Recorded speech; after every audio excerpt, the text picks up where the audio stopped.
Allah itu sangat ridho. Ada orang makan satu asupan, kemudian dia muji Allah. Loh, orang tidak punya alpat itu tidak mati, tidak punya tanah ribuan hektar itu tidak mati. Tapi kalau nggak makan sesuap nasi, mati. Penting mana? Penting makan. Tapi gara-gara kamu tamak, untuk syukur nunggu punya alpat, untuk syukur nunggu punya tanah banyak. Anda ini bodoh. Mau syukur saja syaratnya kok banyak.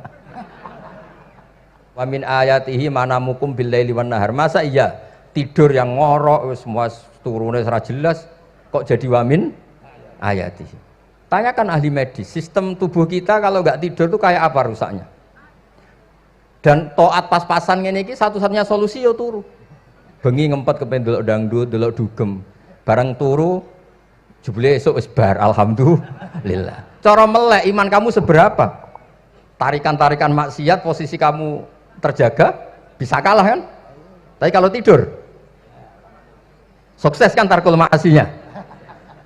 Nah, karena tidur itu sukses menghilangkan maksiat disebut wa min ayatihi manamukum billaili wan nahar. Sampai Imam Ghazali ngendikan di makalah itu sehingga nanti ibadahnya umat ini di akhir zaman an-naumu, ibadah terbaiknya itu tidur. Nah, sehingga ya itu tadi sudut pandang. Makanya saya sering cerita dulu kalau Said Abdul Al-Haddad itu tanya, "Cung kowe ngaji sopo?" Ngaji si A. Kiaimu tahu nangis? Ndak, ojo ngaji. Kiaimu ati atos, kiai kok ora iso nangis. Tapi kalau Abdul Hasan Asadili kebalikan, cung kowe ngaji sapa? Ngaji si A. Kiaimu tahu guyu nak ngaji mboten nate. Ora usah ngaji wong ora iso syukur.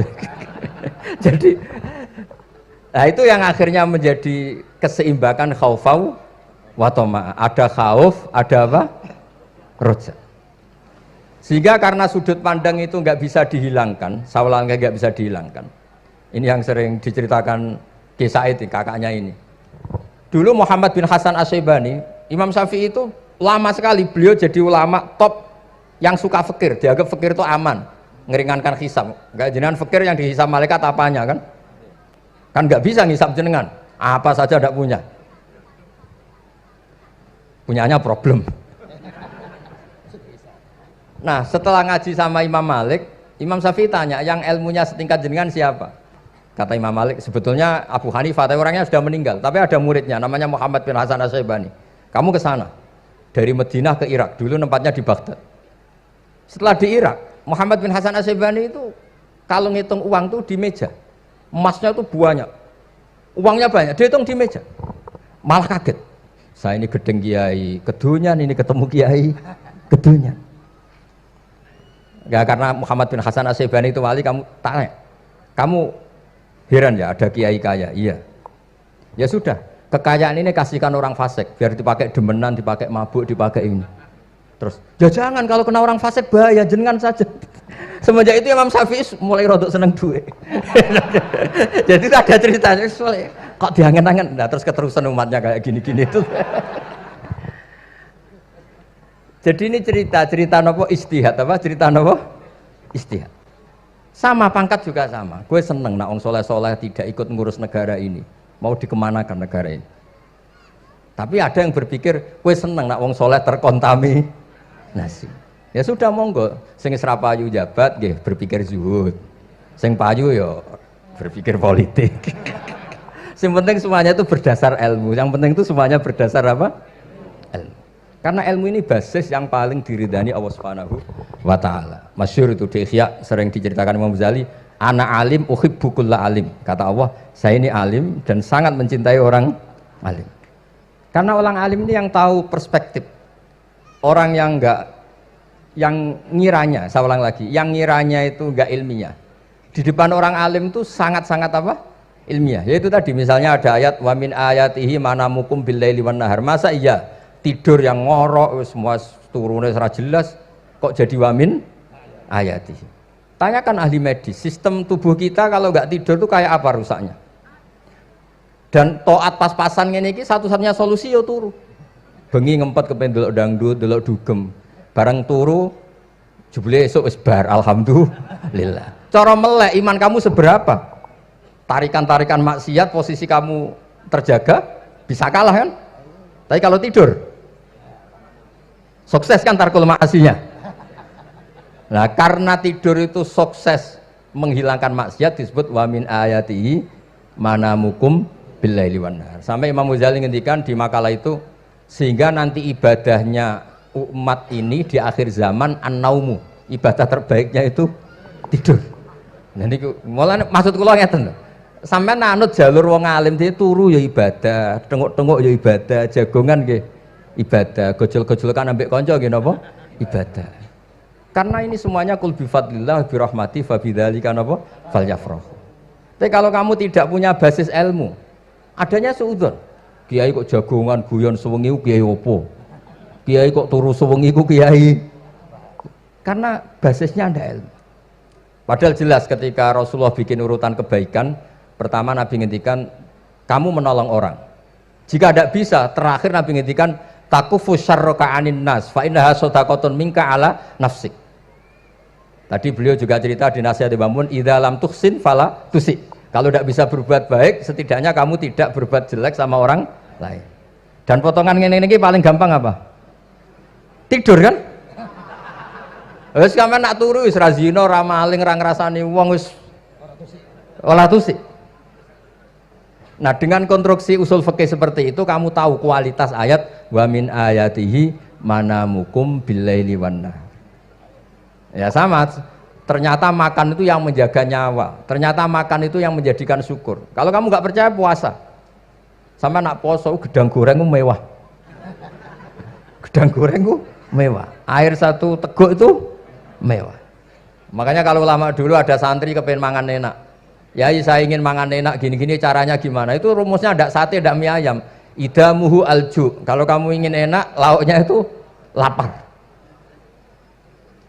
Ya kita kalau puasa itu semuanya kan enak. Nah itu lagi-lagi basisnya itu ilmu.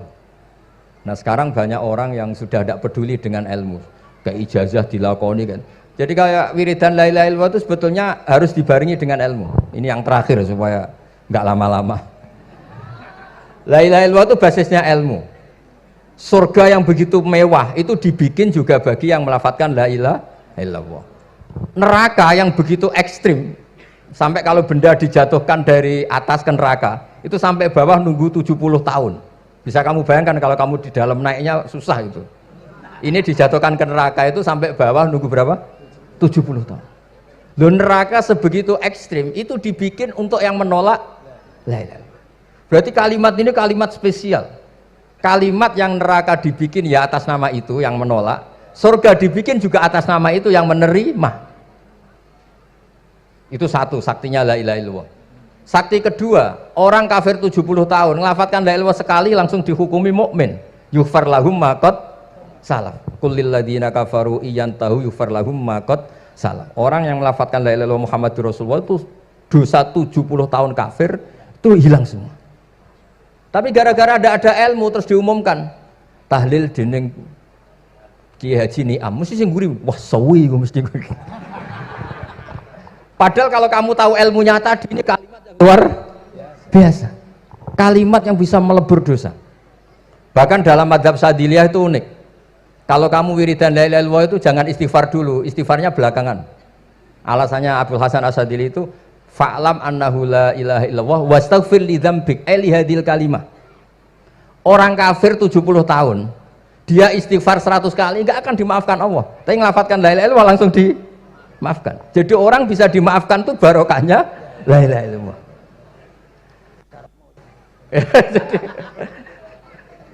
Jadi, ya kan? Jadi orang kafir 70 tahun, wirid istighfar 100 kali atau 1000 kali, dimaafkan enggak? Enggak kan? Tapi kalau membaca la ilaha illallah, dimaafkan. Jadi istighfar tuh ngefek positif itu kalau dibarengi la ilaha illallah. Makanya wastaghfir li dzambika bihadil kalimah cara Abdul Hasan. Kamu boleh istighfar berdasar hadhil kalimah, berdasar la ilaha illallah. Tapi terus kemudian ya thariqah itu banyak, itu urusan rasa. Justru karena la ilaha illallah kalimat thayyibah harus disucikan dulu. Caranya istighfar dulu. Nah itu urusan monggo lah. Tapi apapun itu basisnya harus napa? Ilmu. Basisnya harus ilmu. Jangan malah sentimen. Wong di kuburan wiridan la ilaha illallah dihukumi kafir. Nah, itu kan aneh. Wong kalimat ini yang kafir saja menjadi muslim, sekarang yang muslim menjadi kafir. Tuh paham kok seaneh itu itu kan. Ya karena basisnya ada ilmu tadi. Coba kalau basisnya ilmu. Itu kan aneh betul. Hadil kalimah kalimatun soro bihal kafiru musliman. Fakaifa sorol muslimu bidzalika kafiron. Ini kalimat yang kafir saja menjadi muslim. Masa dengan kalimat yang sama yang muslim menjadi aneh enggak? Aneh. Jadi kalau suwon pokoknya basis ilmu harus sekuat-kuat. Ini caranya gini nagih kiai kon sregep mulang aja politik terus ngoten. Tapi politik itu bagian dari ilmu, wis ra iso diterangno. Terus katanya niku ahlul ilmi dihormati, tapi nyatanya dipeksa.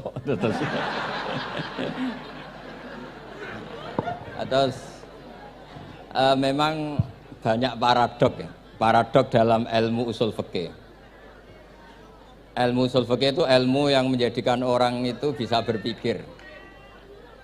Terus kalau tak cerita tentang pertama tentang Ki Akil sing al-ma'ruf bi ahli nahwi. Nahwu riyen di era dulu itu dadekno tiyang dadi wali. Sampai disebut hatta nahat qulubuhum li nahwihi famin azimi sya'nihi lam tahwihi. Terus orang-orang baik niku ketika wusul teng pangeran nyebut Allah la ilaha illallah mboten saged. Sagete namung nyebut dhamir sa'an niku hu. Akhirnya kathah toreko sing ha hu niku gara-gara ahli nahwu niku.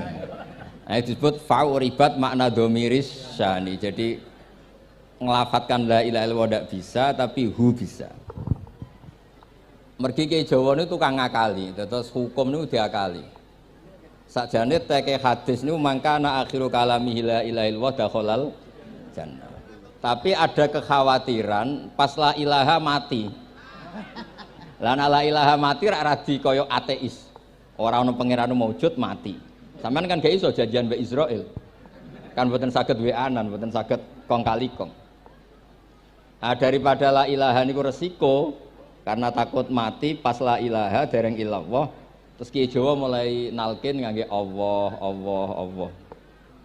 Tapi Allah sarasan itu tidak mewakili la ilaha illallah. Akhirnya diambil dhamir sa'an fa'lam annahu la ilaha illallah. Niku asal usulnya. Cuma kebetulan toreko kita tidak jalur itu, tidak jalur yang lewat dhamir napa? Sa'an. Tapi sementing tadi dawe Kiai Mustafa, sementing kita tahu secara ilmu. Terus nomor kalih cerita uzlah wow. Kalau memang benar-benar uzlah. Terus kalau nu diundang acara-acara publik kemarin Habib Jindan gitu, hanya di halaqah ilmiah. Kemarin terakhir beliau ngerayu ini jari marrotan wahidah. Ini saya pegang. Dan itu dicatat di Loh Mahfud. Dan ciri utama kiai itu tidak membatalkan perjanjian. Jenengan jauh marrotan wahidah pas nih. Ben gelem. Terus ngeten kula cerita sithik tentang ilmu yang sering kula utarakan. Di antara kitab yang dipakai guru-guru kita, sing dilanggengi Mbah Mun Maus itu kitab Ihya. Kula dari sekian cerita Ihya yang paling kula kenang niku bahwa ternyata Allah itu andaikan boleh dibahasakan niku cara berpikir tuh dalam bahasa tafsir disebut tanazul. Tanazul niku wong ben kaya orang kebanyakan. Saya ulang lagi supaya orang tuh kayak orang nopo kebanyakan. Ada dua ahli neraka yang dipanggil, yang satu ditakoki, "Cung ning neraka piye rasane?" "Syarru makan, mboten enak Gusti." Terus pangeran diken balik, ya wis kono cung mlayu balik nang neraka. Niku tiange lari kencang, sekencang-kencangnya. Semangate seneng ape kon balik ning neraka. Ditakoki mbek pangeran, "Lho cung kon mara neraka kok seneng?" "Kula nu pun kapok Gusti, kula nu nyesal ketika di dunia nak jenengan utus niku lelat-lelet. Niki kula tobat dengan bukti diken jenengan teng neraka kula mlayu." Lho nu pangeran akhirnya haru, wong kok semangate mlebu neraka kaya ngono. Mergo diperintah pangeran. Ya terus niki ijazah jenengan akan mlebu neraka jenengan sing semangat nggih. Karena zaman ning donya sering diperintah Allah mboten napa? Semangat. Nah niku kemungkinane dibarno, kemungkinane dipanggil. Lah tiyang niku terus dipanggil mbek Allah. Ya wis kaya wong apik, tak kongkon nurut tenan, semangat tenan, terus diken mlebu swarga. Nah ini ijazah pertama nggih. Dinakkan mlebu neraka sing napa? Semangat. Sing kedua niku dipanggil niku plengakan lelat-lelet. Kados kula diutus Gus Mus niki nelpon. Nelpon kula mboten purun akhire ning Bika jare matur Gus Subak. Turuti ya, aku diamuk Bika jare Bapak. Dados niki melibatkan sekian pihak untuk memaksa saya datang ke mriki. Aduh, repot wong kempek niku. Repot nyen repot. Mugi-mugi di sepuro ngoten. Yang kedua niku diken mlebu neraka malih ku lelat-lelet, ndelok pangeran mboten semangat. Ditakoki mek pangeran. Kenapa kamu tidak semangat? Saya itu tidak pernah ngira jenengan yang baik sudah masukkan saya ke surga, kemudian jenengan nyuruh lagi saya ke neraka. Saya tidak pernah mengira engkau itu seperti itu. Terus Allah nggih, ana indadzoni abdibi. Ya ora apa-apa, swarga ya swarga. Ini dua ijazah untuk sampean supaya bisa masuk napa? Swarga. Terus kita tidak pernah tahu napa Gustofa ngundang kula nyenengno wong akeh ganjaran, napa meksa wong alim dosa, bener ngerti kula carane. Karena dalam ilmu usul fikih, kembali ke usul fikih, kula nu gak ada khazanah kathah tentang debate pangeran kalian nabi ini. Kathah, mboten satu dua contoh di beberapa kitab tafsir. Suatu saat kula sering cerita niki, suatu saat Khalilur Rahman Ibrahim itu kedatangan Israel. Kamu mau apa? Mau matikan jenengan? Kata Nabi Ibrahim, Harro'aital Khalil yumitu Khalilah. Mosok aku kekasih pangeran dipateni, mosok orang yang dicintai membunuh yang dicintai. Orang yang mencintai seseorang kemudian membunuh yang dicintai. Tidak ada itu. Akhirnya Israel matur teng pangeran. Cara politiknya ngeten, wau sing cara lagi seneng ngendikan politik. Wani kiai lengser jare beliau. Ono. Nak kula niku ahli tauhid wis pancen kodok kodare ngoten mawon, dadi mboten berpikir ruwet-ruwet. Terus Israel kan mboten biasa logika, kan malaikat itu SOP kan, mboten biasa logika. Akhirnya matur pangeran, kata Ibrahim, masa kekasih bunuh yang dikasih, masa yang mencintai bunuh yang dicintai. Tapi Ibrahim baru sadar ngadepi pangeran gitu, lebih pinter. Terus kan ketika Allah fakullahu, katakan ke Ibrahim, harlo aital khalil yakrohu ayal ko khalilah. Mosok jari seneng aku kok ketemu aku rawani. Jari seneng kok rawani ketemu. Lah niki sampean aku pengen mati, monggo ngake ilmu sing niki.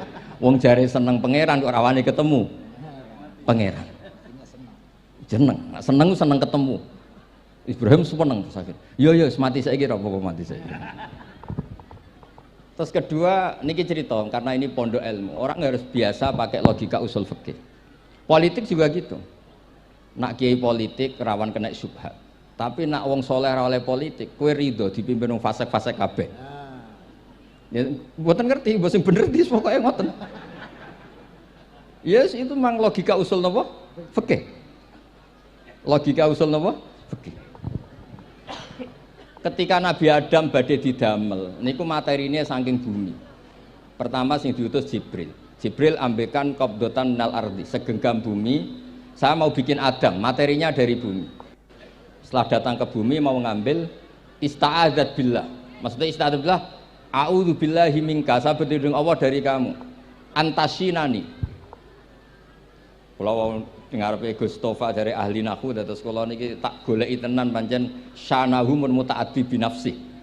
Mungkin nek dibuli ku antusinani kok panjang nanti cerita. Saya ndak ingin bagian dari saya diambil, kok aku bolong. Iku cara bumi itu sudah masalah.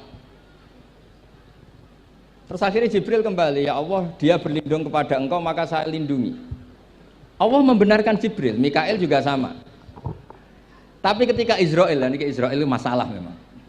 Ketika disuruh ngambil bumi, buminya ista'adat billah, tetap diambil. A'udzu billahi minka antasinani. Saya berlindung Allah supaya kamu tidak melukai saya, menciderai saya dengan mengambil bagian dari saya. Kata Israel, wa a'udzu billah alla unaffidhu amroh. Saya juga a'udzu billah diperintah Allah kok tidak kasil. Kudu kasil. Lah saya tidak tahu yang benar istilahnya Jibril apa istilahnya Israel. Terus memang sudut pandang. Makanya dulu ketika banyak pondok putri itu kiai-kiai kuno dulu itu menentang. Alasannya nggih, nak bojone jelas khawatir kiai ini kecobaan itu jelas. Tapi banyak kiai itu nggih khawatir tenan. Kecoba fitnatin nisa.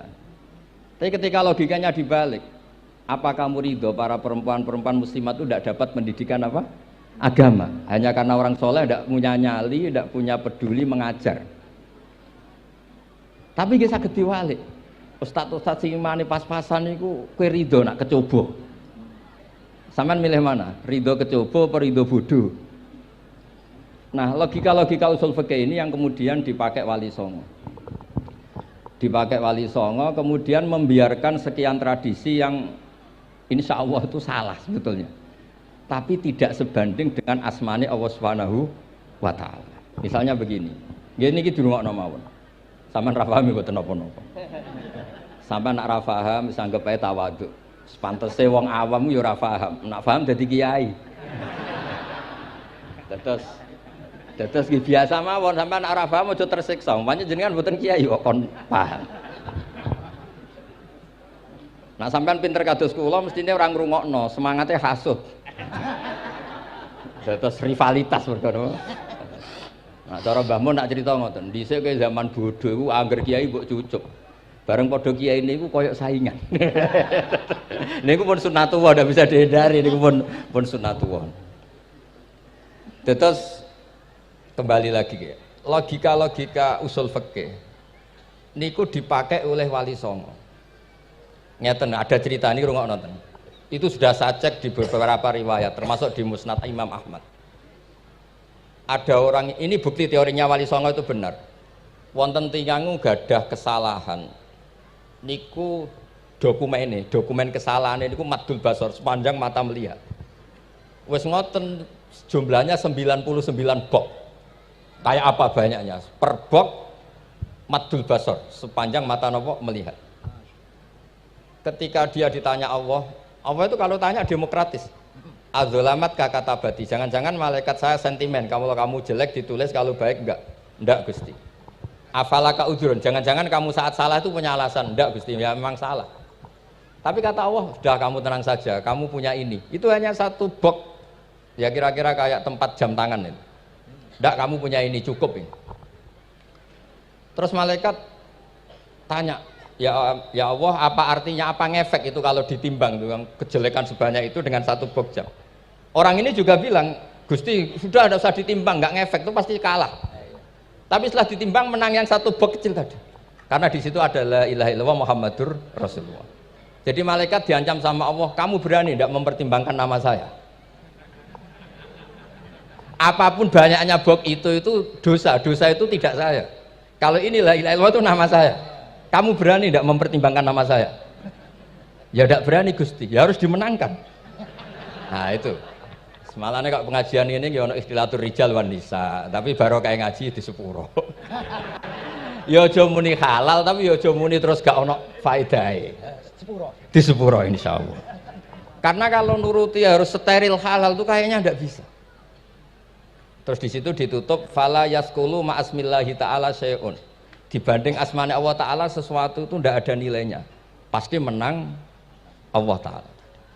Sehingga banyak ulama ngendikan kowe nak bar dosa, bar salah maca iki-iki.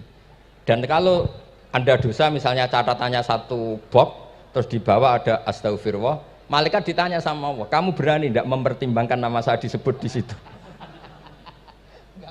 Nah saya ini ribuan orang yang ngundang, saya berani mengabaikan. Bareng ana wong ngaku mbah ya mbah tenan wae. Ya terus ngoten. Kowe wani gak mempertimbangkan Gustofa sing mantune Mbah Maimun. Ya. Semoga cara pandang malaikat nanti seperti itu.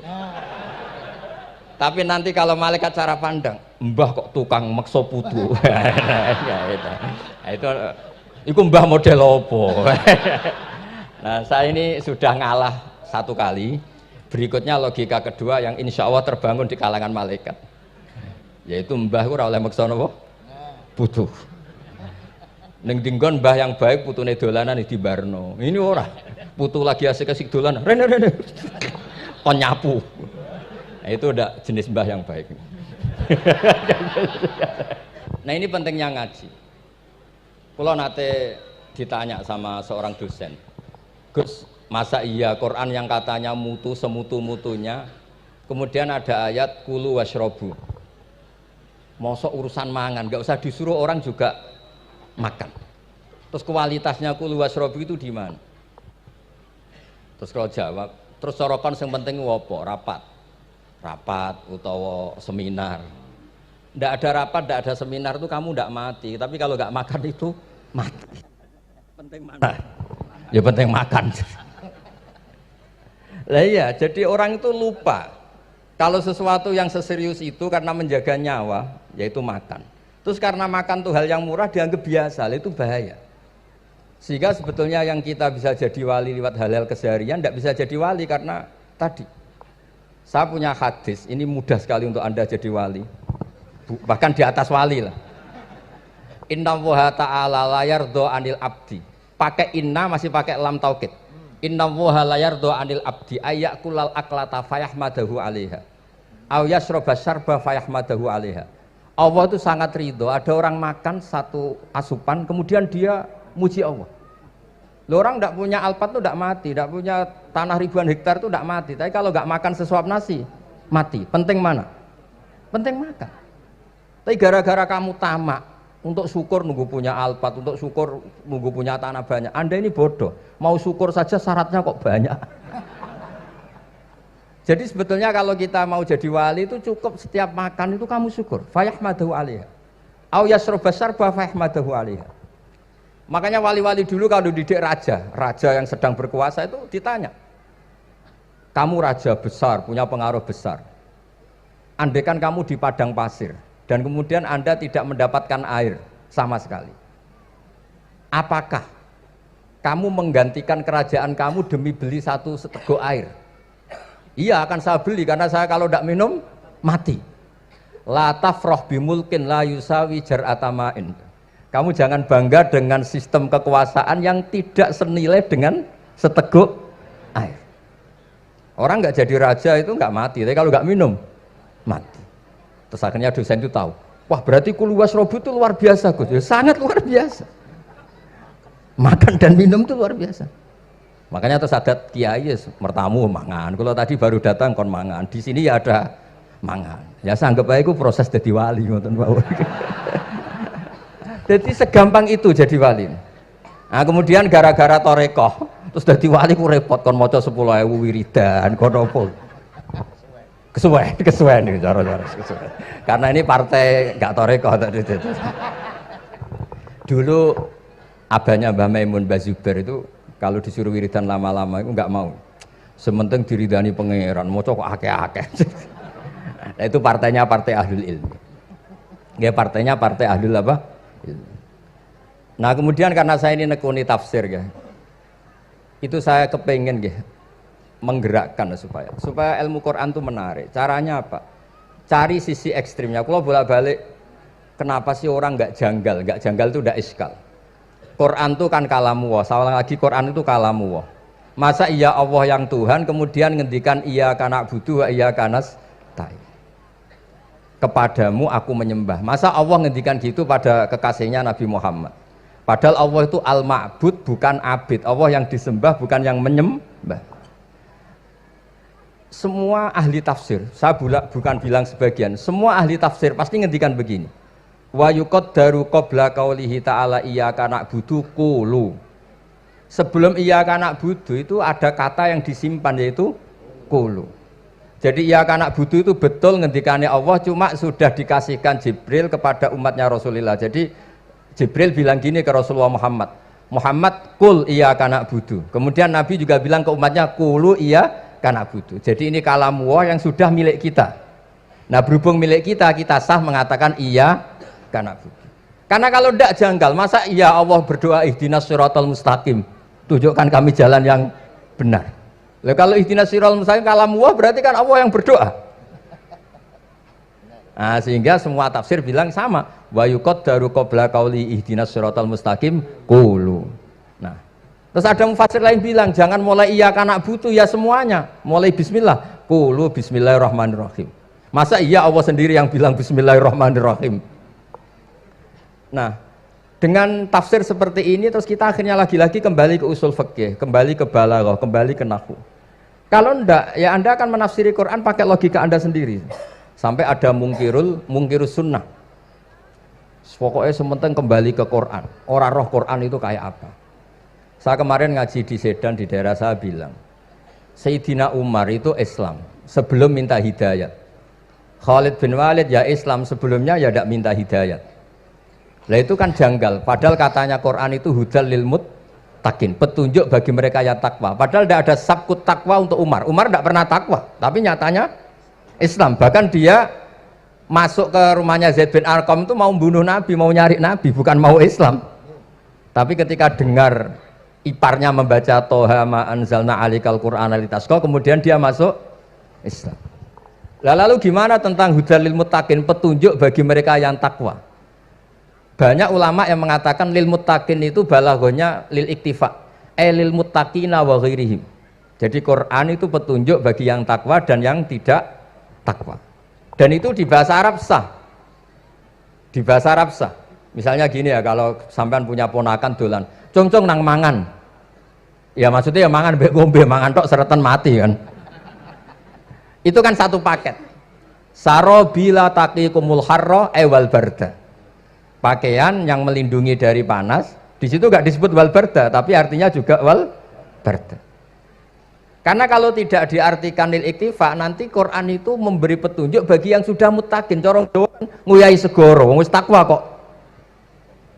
Nah ini kita butuh ahli tafsir yang al-usuli. Karena itu yang menjadikan Quran punya kualitas lagi. Seolah lagi punya kualitas lagi. Kalau ndak, Quran tuh kayak biasa-biasa saja, kayak tadi kulu wasrobu kayak dan seterusnya dan seterusnya.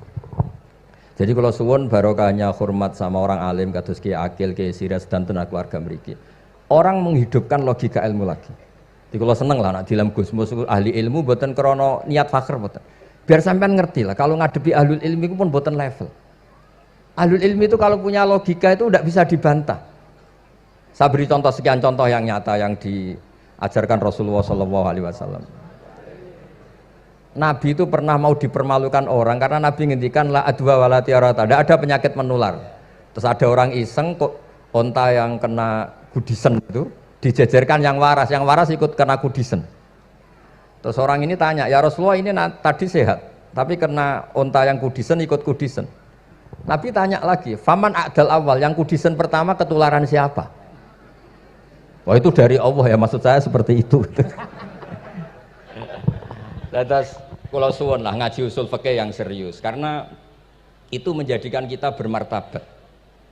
Kulo niku sering lepas jenazah tangga-tangga kulo nggih penggene delok TV, nak bengi nggih ngelamun, ngayal sugih, kadang yo ngapalo tikus sing liwat dhuwure saking ra ono penggawean. Tapi kulo nang lepas jenazah ini orang baik. Sampai bojone protes, "HP opo lho Gus, angger bengi iku mau ngelamun ngitung tikus liwat, ngitung apa itu." Terus kula matur, ngitunge aja ngono, ngitunge tarokal ma'asiyah. Wong ning omah itu artinya tidak dugem, tidak melakoni maksiat. Itulah yang menjadikan usul fikih itu ilmu yang sangat terhormat. Coba kalau Anda jadi pakar usul fikih kayak saya, mengkaji betul usul fikih. Orang tidur semalaman jangan bahasakan tarokat tahajud, wa tarokal witro, wa taroka qiyamal lail. Tapi bahasakan taroka zina, wa tarokal ghibah, wa taroka kada wa kada minal ma'asi. Keren buatan? Keren. Kalau kamu udah ahli usul fikih maka kiai kok amen turu. Kiai kok guyon suwengi. Lu kiai guyon suwengi itu melawan, kiai itu ustaz juga manusia, karena bengi ku ya kepen nonton. Tapi kan mboten pantes. Akhirnya korbannya santri ini dijak guyon gak jelas. Lah apel ning rondo ya ora pantes. Ngelawan nafsu itu berat, caranya ya dilalek-lalekno guyon iku. Lah muga-muga malaikat kabeh ahli usul fikih nganggep ngono iku perlawanan terhadap keinginan apa maksiat. Malaikat ngaji ora. Makanya itu disebut di kitab usul fikih tentang usul itu izma min mubahin illa wa yatahaqqaqu bihi tarku haramim ma. Fa'il zamu minas sukun tarkul qatli wa minas sukut tarkul ghibah. Tidak ada sesuatu yang mubah kecuali saat Anda lakukan, saat itu juga Anda meninggalkan keharaman. Maka sebetulnya mubah ini punya nilai yang luar biasa, yaitu tarkul haram atau tarkul ma'asi. Jadi sawangane sampean nang omah kukar-kukur, mlebu metu, kukar-kukur meneh, mlebu metu, bariku turu angop, ngorok. Nah, semoga malaikat ini al-usuli sehingga ngitung itu hadza tarokal ma'asiya kullaha. Hebat. Ini orang yang tinggal napa? Maksiat. Tapi nak malaikat itu jenis rada ekstrim. Alumni kempek, suwengi ra tahajud ora witir, ku alumni opo? Mulane kalau niku ngaji usul fikih terus supaya diperdengarkan ke malaikat. Supaya teorinya pakai usul napa? Fikih.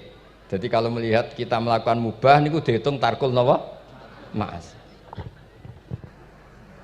Jadi ada terus orang-orang kafir itu cara berpikir aja alal alihata ilaha wahida inna hadza lasyai'un ujab. Muhammad ya tentu mereka masih jangkar. Muhammad problem kita ini banyak. Kalau Tuhannya satu tidak cukup. Ada problem kredit macet, ada problem macam-macam kan, utang piutang macam-macam. Kalau Tuhannya satu tidak cukup. Kita butuh Tuhan banyak karena problem kita banyak. Lalu Nabi mengajarkan mereka apa logika yang dibangun. Kalau kamu jadi buruh, kemudian majikan kamu banyak, semuanya merintahkan kamu bingung enggak? Ya bingung. Tuhan kamu itu majikan kamu, kalau banyak-banyak perintah semua kamu yang bingung. Ya sudah mat Tuhannya satu saja. Itu disebut dorobawa masalah rojulan fihi syuraka umutasakisuna warojulan salamal lirrojul. Nah sekarang itu kita ini mulai kehilangan fatonahnya Rasulullah SAW. Nabi dulu itu kalau nerangkan ilmu itu logikanya gampang sekali. Logika yang dibangun tuh gampang sekali. Ada orang cerita, ya Rasulullah saya ini ada sekian anak saya, yang paling saya cintai satu. Apa saya boleh melebihkan yang paling saya sayangi dalam pemberian? Nabi jawabannya itu tidak langsung jangan enggak. Apakah kamu berharap bahwa mereka semuanya baik ke kamu? Iya, semuanya saya ingin baik ke saya. Ya kalau gitu jangan. Kan tidak fair kita mengunggulkan yang satu, melebihkan yang satu, sementara kita berharap semuanya baik. Itu tidak fair kata Nabi. Jadi dulu Nabi itu, terus ini yang cerita fikih. Dulu Ahlul Madinah itu mangga, itu masih pentil sudah dijual. Pentil dijual harganya 2 juta. Masa iya pentil harganya 2 juta? Karena dengan asumsi sudah jadi mangga. Tapi ketika Nabi datang di Medina dan penduduk Medina itu abkhosna sikailan, orang paling buruk dalam pertimbangan dalam jual beli. Nabi cara ngendikan itu unik. Aro'aitum lau anna waha yamna'us samra fabima yastakhillu ahadukum mala akhi. Kalau pentil ini ternyata kena angin terus kemudian tidak jadi buah, lalu kamu nerima uang 2 juta itu atas nama apa? Atas nama beli pelem, nyatanya belum jadi mangga. Mosok kalau pentil seharga 2 juta. Semenjak itu terus Ahlul Madinah sadar kalau jual buah itu nunggu ba'da buduwi solahiyah, setelah samroh ini berbentuk. Tapi Nabi tetap ngendikannya pakai logika. Nah, sekarang banyak kiai yang sidik-sidik neraka. Sebenarnya Nabi itu ngajari logika.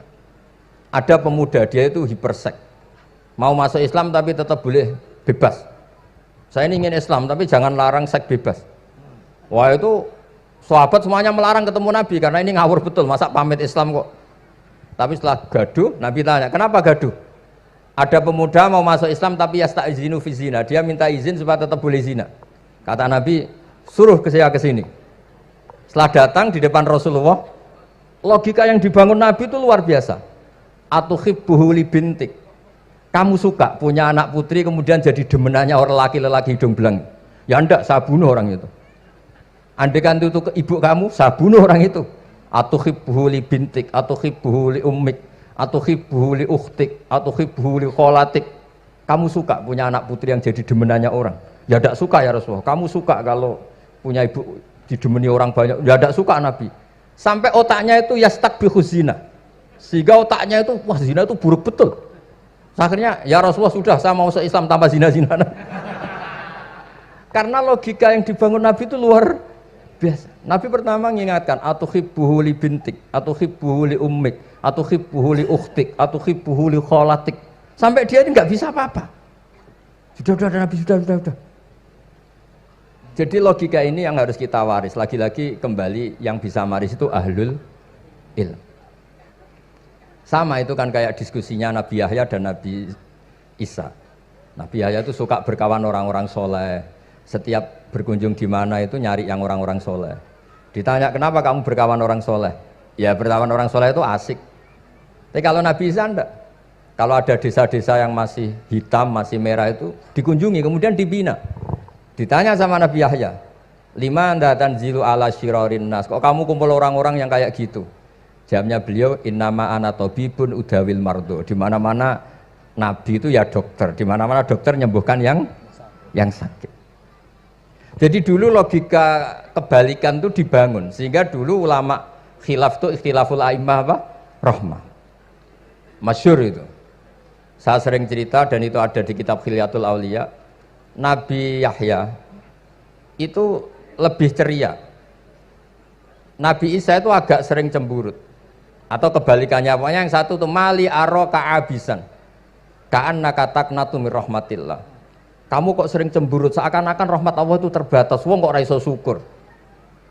Yang satu enggak jelek, mali aro ka dhahikan ka'annaka ta'manu mim makrillah. Kowe kok guya-guyu, kok is bebas kok neraka wae gitu. Ya ngoten mawon. Assalamualaikum warahmatullahi wabarakatuh.